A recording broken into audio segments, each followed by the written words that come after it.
So a couple more little voice techniques to help you be real and be authentic. Number one, tell the truth. Don't stretch the information to be liked. You know, everybody likes a good fish story, but at the end of the day, just tell the truth. If the fish was this long, it was this long. It wasn't this long, okay? Now, I know it seems funny, but at some level, if you continue to do that, you begin to build a habit of stretching the truth. So people have a distorted view of who you really are rather than who you are. Look, I only caught a fish that was this big. I suck at fishing, okay? I'm okay with that. I don't need to prove to the big boys how big of a fish I caught. I don't have that going on for me. We're going to talk about getting to the truth of who you are and what you're good at. That's number one. Speak the truth. Don't stretch it. When you feel in your brain, when somebody says, well, I went to Paris, France for vacation. Well, when you have the desire, your little voice goes, well, I want to chime in and say, well, I went to a place similar. Don't do it. Shut up. Do you ever hate that? You go talk to somebody, well, I went on this great vacation to Hawaii. And they go, oh, I went there too. And they spent there talking about their vacation when you were trying to tell them about your vacation. Don't do that. Don't be that person. Listen.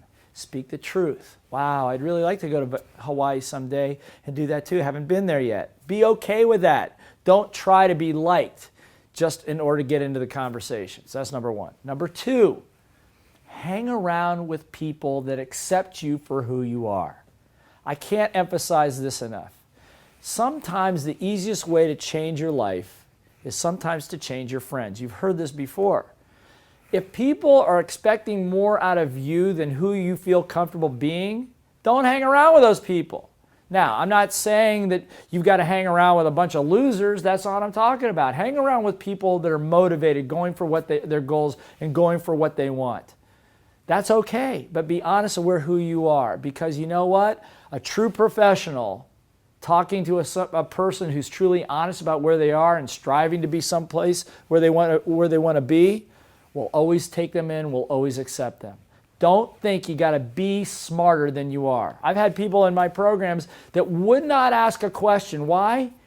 Because they were afraid that their question was not going to be smart enough, that they don't know enough to ask a good question. That's ridiculous. That's just your little voice having the need to look smart. My dear friend Robert Kiyosaki, as you know, I'm one of the Rich Dad advisors for many years. He says that A students have a very difficult time in life because they're so used to getting things right. C students actually do better as entrepreneurs because they're used to making mistakes. They don't care so much about what other people think about them because they've got battle scars to prove that they can make it through the battle. So hang around with people that accept you for who you are. And the last thing is to find out what it is you're really good at, which is we're going to talk about in the next section.